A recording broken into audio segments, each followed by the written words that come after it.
story of King Nebuchadnezzar. This is taken from the book in the Bible called Daniel, and it's in the Old Testament, which is before Jesus came to earth. This is from Daniel chapter 4. There was this guy, King Nebuchadnezzar, but we're going to call him Neb. He was taking it easy in his palace, not a care in the world. As he was stretched out on his bed, he had a dream that scared the living daylights out of him. A nightmare, in fact. So he sent for all the wise men of Babylon so he could tell them what the dream meant and ask them what it meant.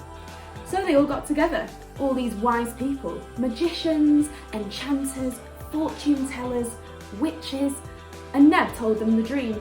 But no one understood what it meant until Daniel came in. Now Daniel was friends with God. He had stuck by what God had said, what he'd told him, and Daniel had listened to God. And Neb thought, this guy Daniel, I think he's pretty wise. I bet there's no mystery he can't solve. He told Daniel the dream. He said, I saw a big towering tree at the centre of the world, and as I watched, the tree grew huge and strong. The top reached to the sky. Oh, its leaves were beautiful, loads of fruit. Enough food for everyone. The wild animals found shelter under it, and birds nested in its branches. But then I saw this watchman come down from heaven and call out, chop down the tree, chase away the animals, but leave the stump and the roots in the ground and belt it with chains. Let him lose his mind and let this go on for 7 whole years, so that everyone will know the high God rules the kingdoms and he arranges whoever he wishes to be the leader for it. Daniel looked really worried. It really was a bad dream.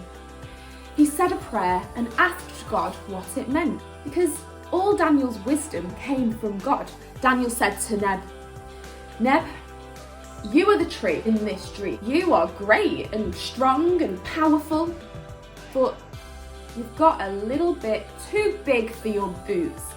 Your pride has got the best of you. You've lost your humility. So what God's saying in this dream is that you need to turn away from this pride, from this arrogance, from your sin. Start putting other people first. Otherwise, your kingdom will come to ruin and you won't be king anymore. Neb didn't listen. So all of those bad things in the dream happened to him because he wasn't humble. 7 years where he wasn't king anymore and he was a little bit mad. After the 7 years, Nebuchadnezzar remembered the dream and what God said about putting others first and said, God, you are the most powerful and ruler of the world. When Neb put God first, he became king again. When he humbled himself, God made him powerful again. Neb thanked God, saying, wow, you know the right way to live. You can turn a proud person into a humble one. This story of King Nebuchadnezzar is all about not being too proud, not thinking you're better than everyone else, not thinking you can just do things on your own. We all need people to help us in life, and we all need to put those people first, before ourselves. Have a think. How can you be humble? How can you show humility? Put other people first and not think you're better than everyone else.